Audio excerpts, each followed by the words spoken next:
The gavel had not yet fallen, but the insult had. It drifted down from the high bench like dust from a cracked ceiling, soft but choking. "Shouldn't you be sweeping up the hallway, Ms. Lanier?" The judge didn't even lift his eyes from the docket. The room chuckled, not because it was funny, but because cruelty in courtrooms often wears the disguise of formality. Marietta Lanier didn't flinch, not visibly. She stood there, aged 62, spine upright from decades of bending over waxed linoleum floors, hands folded gently in front of her. Her gray uniform still smelled faintly of bleach and lavender, and her shoes, worn smooth at the heel, stood planted as if they had roots. Today was not a day she had expected to come. But then again, revolutions never do. The courtroom in Jefferson Parish, Louisiana was always too cold, as if justice only breathed when chilled. The fluorescent lights buzzed faintly above. Judge Harold Beck,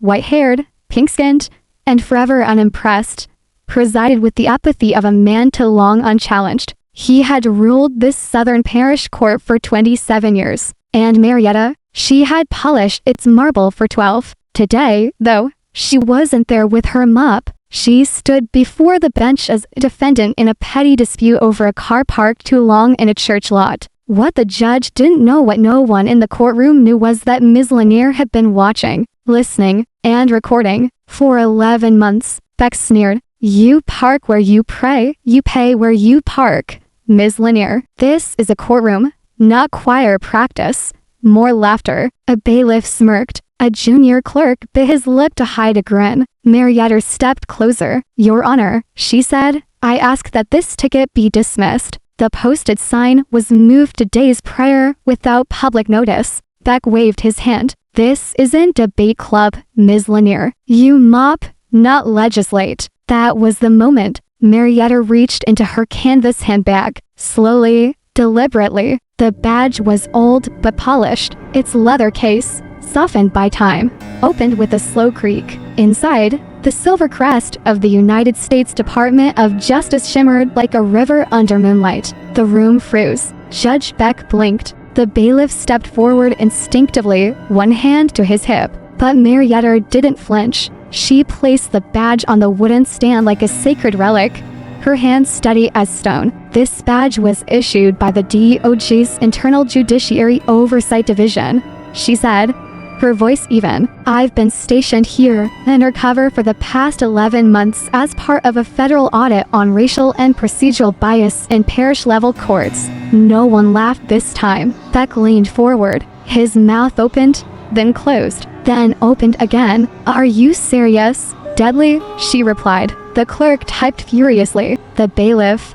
now trembling slightly, handed the badge to the desk technician. A few tense moments later, a voice rang out. "It's real. Departmental clearance. Federal authority. She's legit." The silence that followed wasn't quiet. It rang like a bell that had been waiting 11 years to toll. Marietta didn't gloat.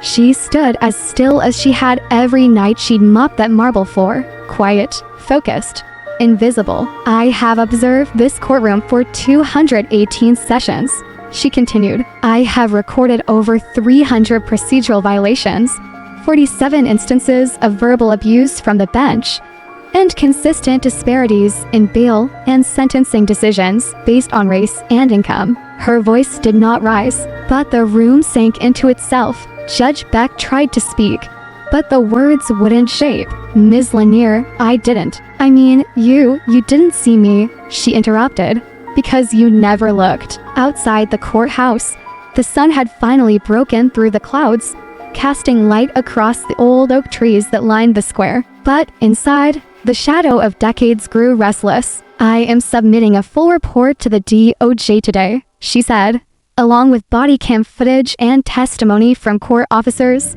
attorneys, and defendants. Her eyes met Beck's, and yes, Judge Beck, you are named in every page. Before she became a janitor, before she wielded silence like a blade, before she walked into a courtroom and shattered a judge's mask, Marietta Lanier was a girl in South Carolina, and her father's name was William Lanier. He was tall, wore his dignity like a pressed Sunday coat, and had a voice that could calm a drunk or call a storm. He was a Vietnam veteran. he was also a victim. It happened when Marietta was just 16. One rainy afternoon, her father was arrested outside a Piggly Wiggly grocery store. A white police officer claimed he'd assaulted him during a routine stop. There were no bruises on the officer, no weapon on William, but the dashcam malfunctioned, and the officer's word became law. The trial was fast. The jury was white. The defense was underfunded. The judge was impatient. Marietta sat through it all,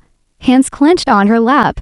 The courtroom air too heavy for a child to breathe. Her mother whispered prayers in broken hymns, and William just stared at the ceiling, as if memorizing something he'd never see again. He died in prison 2 winters later. Pneumonia, they said, neglected, untreated, ignored. Marietta was 18. She buried him with hands that had yet to vote. She buried her childhood next to his name, and in that grave, she buried the illusion that justice was blind. That fall, she left for Howard University. Law was not just a career, it was revenge with paperwork. She graduated magna cum laude, but interviews were short. Doors stayed closed. Too black, too direct, too angry. So she took pro bono cases. So she fought alone. So she learned the court wasn't broken. It was built that way. Years later, a chance encounter brought her to the DOJ. A senior official read her brief on systemic judicial prejudice and offered her something quiet, dangerous, and necessary. Disappear, watch, document, report. And when the time was right, expose. For 11 months, Marietta Lanier swept the floors of Pine County Courthouse. She mopped under whispered insults, wiped away the dust of power, and kept records, not on paper, but in memory. She knew the creak of the judge's leather chair. She knew the rhythm of the bailiff's footsteps. She knew the way justice sat under its own robes when no one was watching. Judge Elias Rourke ran his courtroom like a steamboat captain, loud, proud, and always on course, even if that course led through people. He dismissed single mothers like broken clocks. He mocked young black men with sideways smirks. He overruled public defenders before they finished breathing. And Marietta watched. Every night, she returned to her tiny apartment, pulled out a battered typewriter, and transcribed what justice dared not write. She recorded how bail was denied to a woman for stealing baby formula, but granted to a hedge fund manager caught laundering. She noted how often he interrupted defendants by race, the frequency of eye contact, the tone when speaking to poor versus powerful. The day everything changed was a Thursday. Marietta had parked near the old oak on 4th Street, stepped into the courthouse like always, just another shadow moving through the halls. Her name was called, not because she was late to clean, but because a parking ticket, months old, had gone unpaid. Rourke barely looked up when she stood before him. He saw a uniform, not a woman. "Aren't you supposed to be waxing my floor, Ms. Lanier?" His voice was full of theater, and the room chuckled. She didn't flinch. Her hands stayed folded. Her voice, when it came, was soft but firm. "I believe the citation is in error, Your Honor," Rourke sighed. "Ma'am, this court doesn't entertain cleaning staff pretending to know the law." The laughter was louder now, but then, silence, because Marietta reached into her worn purse. What she pulled out wasn't a tissue. It was a leather badge case. She opened it slowly, reverently, and placed it on the stand like a verdict. The seal of the United States Supreme Court gleamed beneath the lights. A murmur rolled through the benches. The judge squinted. "This is a joke, right?" Marietta didn't blink. "That's an official badge. Appointed Supreme Court Special Investigator." Everything shifted. The room grew still. Even the walls seemed to lean in. The bailiff checked the badge. The clerk verified the registry. The database didn't lie. And Judge Elias Rourke, the man who thought himself untouchable, went pale beneath his robe. Marietta spoke again, not louder, but clearer. "You just became Exhibit A." The video of the courtroom exchange hit the internet before lunchtime. Judge Elias Rourke's mocking tone, Marietta Lanier's calm authority, and the flash of that Supreme Court badge, all captured in grainy courthouse footage. By sunset, Hashtags like hashtag justice sweeps and hashtag not just the janitor were trending nationwide. Talk shows debated it. Civil rights leaders quoted her. Veterans wrote in. Even school teachers played the clip in civics class, pointing to the moment when power was reclaimed by grace. The courthouse itself became a destination, not for trials, but for photos, for inspiration. They renamed the street outside to Linear Way. Some teenagers left flowers on the steps. One little girl taped a handwritten note to the door. Thank you for sweeping the truth. Meanwhile, Marietta didn't give interviews. She didn't step onto stages or accept honorary plaques. She declined a book deal. What she accepted instead was silence, stillness. For the first time in decades, she let herself feel the exhaustion settle in her bones. But not for long. A month after Rourke's removal, she stepped into a modest office building in Richmond, Virginia, where a banner above the door read, "Justice begins with us." Inside, 26 young attorneys, Black, Latino, Native, Asian, white, rural, queer, poor, sat nervously waiting. They were the first cohort of a program she would now lead, recruited from forgotten zip codes and overlooked law schools, trained not just in litigation,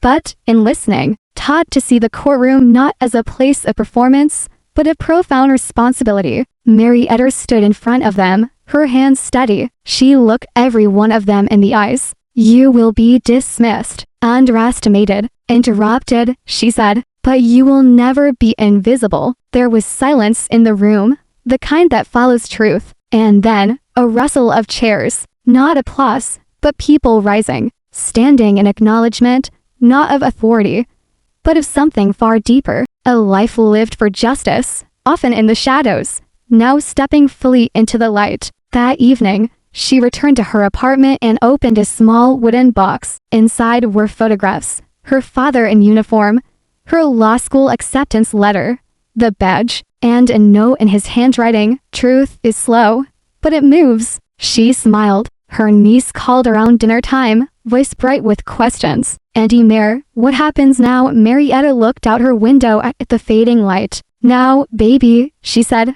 "we begin."